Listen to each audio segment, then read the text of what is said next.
guys, welcome back to another YT video. So today, back to the Premier League 2021-2022 Premier League table prediction. Now I lost a sub, another sub, so I lost 2 subs without gaining a sub back. So if you guys are watching this video, please drop a sub. But yeah, so I'm going to look at my previous Prem table and I'm going to compare, I'm going to tell you guys what changes I made. And basically that's it. Really, I'm going to just tell you guys what changes I made. Okay, so number 1, I decided to put Man United as my first recording. I put a Man City because after signing Grealish, I feel like the rotation on their players are going to be insane. Even if Grealish doesn't play 30 minutes, he could score a hat-trick because of the Man City midfielders, the attacking, the tiki-taka and whatever. Yeah, I feel like Man City is probably the best shot to win now. Number 2 spot, I put Chelsea. Now it's on 3rd and I swap it with Liverpool.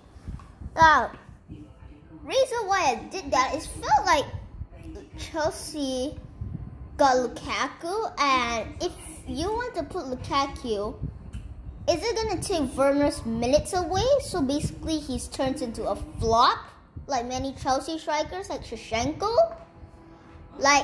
Are you going to play a 4-4-2? Maybe have Lukaku and Werner up top. But then where are you going to play who are you going to play in the right and left mids? That's the problem. And I feel like Liverpool, and with the injuries, Van Dijk is coming back. And if he's playing good, but at the same time, if you're talking about overall statistic, the team, it's going to be quite good if they are not injured. So I could be terribly correct, terribly wrong, or absolutely correct. It's a 50-50. Unless if they do not suffer so many injuries. If they do not suffer too many injuries, then yeah, that's a possibility. Then 4th place, I put at Man City. And Man United was 1st place. Now, a lot of you guys are thinking, why am I just switching positions, swap patterns and stuff? No. The problem about this is that Varane might not arrive in time because currently he is not even in the Manchester United. He's not even Manchester. Also have the quarantine rules. He also has, so he might not even make it to game week 1 or even 2. He might only have to make it in game week 3. And that's going to cost them the first 2 matches because 2 matches in a Prem is important. So, because some people just brush it off and underrated it, but 2 matches is important. If in the 2018-19 season, if Liverpool went invincible, they would have beat Man City, but they lost 3-0. They only lost 2-0. They would tie the score. So if they conceded only 1 goal, they would have won the title basically. And yeah, so yeah. On 5th place and 6th place, I kept the same Leicester and Tottenham. Tottenham is just signing too many midfielders and it's just causing too much. They need to sign more defenders and midfielders. They need to not only defenders and strikers. They really need to sign more because all their signings, I'm a Spurs fan, but they're just signing way too many midfielders, and I don't really like that. Now, number 7, number 8, I put Wolves and Everton. They just stay the same, really. There's not really much. But this is the first major change. I switched Aston Villa and Arsenal. I feel like Arsenal, Aubameyang's not in his best. Lacazette and Pepe has to kind of share the ball. Leno is not that good of a goalie. It's just not a good team. It's pretty haywire. It's a lot of tension. It's not gonna really work out. I feel like even Aston Villa who lost Jack Grealish, I feel like they can do better. And yeah. But 11, I put Newcastle. That is the first change. I put him in 14th place.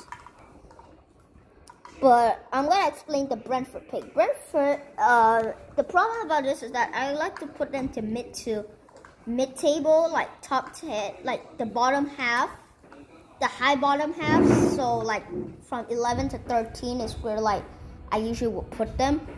Because it's the most risky thing about new teams. You do not know their functioning. But, if you look at championship stats, you need to take account take a little salt on the numbers, and then like you have to deduct a few stats, you know, like about, because here the league is harder, and yeah, really it's more harder, and yeah. So number 11 is Brentford. So number 12 was Brentford, but I switched it to Crystal Palace.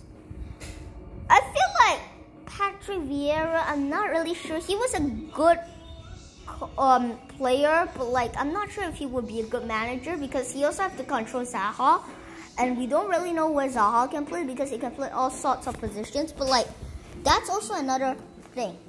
If you can play you could play like a lot of positions, that's actually not good, because it really just destroys the teams. Like it's gonna mix up the team formation, and people are just, you know, gonna play different roles, and it's just gonna be kind of messed up. So I feel like Palace, looking in, I think they could maybe finish like top number 10, number 11, but I doubt it really. Okay, Leeds United. Okay, Leeds United were at, what was Leeds? Where did I put Leeds? Let me check. Let me check on that video on where did I put Leeds. So I put Leeds at 14th. I just feel like the fixtures at the beginnings are gonna cost them a little bit, because usually those players with bad fixtures at the beginning is kind of like tricky, and they're not really a big market team, so a lot of people can underestimate them, can overestimate them, because they have quite good players, not great, quite good. So I feel like people might put them in like number 8 or number 7, number 9, but like it's the problem. I feel like people are just overrating Leeds. And yeah, Newcastle. Here's the problem with Newcastle, okay? So see, Newcastle overall is pretty good, but it's about the formations, you know what I mean? But players. And I just feel like they play all their players like it's like they're switching players every single round, because literally, if you look at their fantasy squad, like I use Fantasy Premier League, and then you keep seeing them like having all like similar points. That's the problem. If all of you guys have similar points, it's gonna be very hard to see who's the best, and it's just gonna, because everyone just has split minutes, and it's not gonna be good. I feel like St. Maximin Joelinton was kind of bad to sign.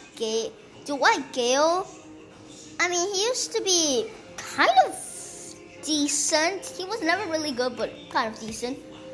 But I feel like they should have played Ryan Fraser. I didn't even know about him because he barely played. But like in 2018-19, he did very good. But like Newcastle aren't playing him, so I don't know. That's the problem, because they're just, yeah. I feel like they're not gonna gel quite nicely, and yeah.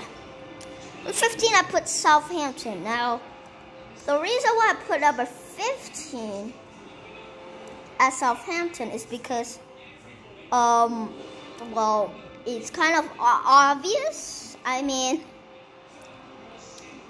they lost Danny Ings, which was a crucial part in their team, and it's not gonna cost them a little bit. And also for the defenders part, we do not know, are they gonna go 3 at the back, because Walker Peters right back, so are they gonna go like Vestergaard and Benedrick, and then once if one of them is like wanna miss games, put Stevens and Salasu?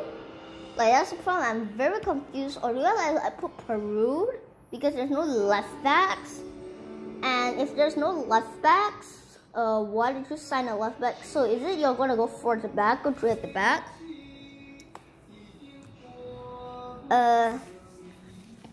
Yeah. Ward-Prowse, Armstrong, I feel like they're good. Just that Ings left, so Adams could score like a lot of goals, but the problem about this is you do not know what formation are gonna play 1 striker, or they're gonna play like 2 or 3 striker, you know what I mean? It's kind of hard to tell, you know. Yeah, it's very hard to tell, and I feel like, you know, yeah. Number 16, Brighton. Now, a lot of these seasons, they were 17th place. Instead, I put them a little higher. You see, the reason why I decided to put them like a little bit higher is because, I mean, if you look at your team, I feel like lately, because they're playing with a lot of the same players, the thing about this was that Lamptey always kept having like a hamstring problem. But like when he's not having a hamstring problem, he's like very good. Dunk is like amazing. I mean, they're starting to get connection. I feel like, you know what, since they're having more time, they're getting a lot of time to gel right now. I feel like they can do pretty good, but they won't be like amazing. They'll be like bottom, like one of the 5 bottom teams. Now it goes to the 4 worst teams that I think, okay? Don't quote me on this, okay? Because after the end of the season, I am going to be reviewing this final video. I'm not going to be reviewing my Premier League table prediction number 1 because I made changes and I cannot change it anymore. Okay, so you guys know I can't change it anymore. So number 17, I put West Ham. Okay? I put them in 19 on a relegation spot. But, let's see, Antonio is healthy. And if he's healthy, you know what that means? West Ham can score a pretty, quite a lot of goals.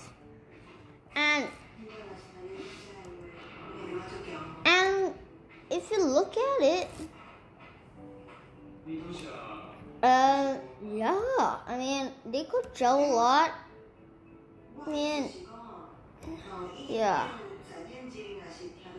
And at the same time, they got a lot of points last season in fantasy, so I feel like they're gonna do kind of good. But yeah. Also, there's a little problem with the team is you do not know who's gonna play where, and like you do not know how are they gonna play really, because they really need to play like Winston Reid or something. I feel like it's kind of like a bit like Crystal Palace, or like you don't really know how much or what kind of things you're gonna play, because there's Game Week 1 team news and they only gave us like 3 players who are ruled out, so you could take them out and then make changes and kind of predict, but like, you know, yeah. American Norwich, the problem with Norwich was that they just yeah, the defending were god awful at best. They just didn't score enough goals, you know what I mean? Like, they didn't score enough goals. And I don't know really if Pukki is gonna be a 1 month show, because he scored like for a month he was the best player, and then I signed him after like 4 weeks time of just not signing him, and then after that he turned like shit. Okay? So I really don't think it's gonna happen for an entire year. I mean, if it happens, then I mean, I really don't think it is. Plus, I mean, if you look at all these players, he didn't have much points. Like take Max Arrows. He played like 3,420 minutes. That's the most amount of minutes I've seen a player play that has only 66 points. That is god awful. Now let's move on to Burnley. Burnley has never been a great team, so you need to also know that they've never been a good team, and I feel like this is not good. You know, because they only have 6 midfielders, so if 3 of them get injured at once, they're gonna, and if you get 4 injured at once, they have to play like a 2 midfield, like a 4-2-4. When the problem about this is that you do not know Barnes. Barnes is now really not playing these 2 seasons. He kind of been dropped to like a Rodriguez, J. Rodriguez, Vedra, and I don't really like when like new players come and then they like shift the formation around, and I just feel like they cause so much havoc. Okay, Undisputed. Number 20, I put Watford. Now, the reason why I put 20 is because, well, the starting goalkeeper will be Ben Foster. I mean, that's obvious. It's gonna be Ben Foster. But the problem about this is that he's 38 this year. So after the season, by 2022, he's gonna be 39. So he's gonna be 39 for half the season and 38 for half the season. I feel like it's just way too old. And I feel like the defense, they don't have good enough players to tell me you know what, I won't mind playing that. I don't really think they can perform at the highest level. So I put them in 20th place. So I'm gonna take you guys to the final things on how I'm gonna get points. If they are if I got spot on, I can get 3 points. Okay? If got 1 spot away, I get away is 2 points. And if got 2 to 3 spots away, 1 point, and after 4 away, then 0. So I'm most likely getting at least a point for prediction, unless my prediction is super bad. But yeah, guys, so much for watching this video. I'll see you guys next episode. Bye.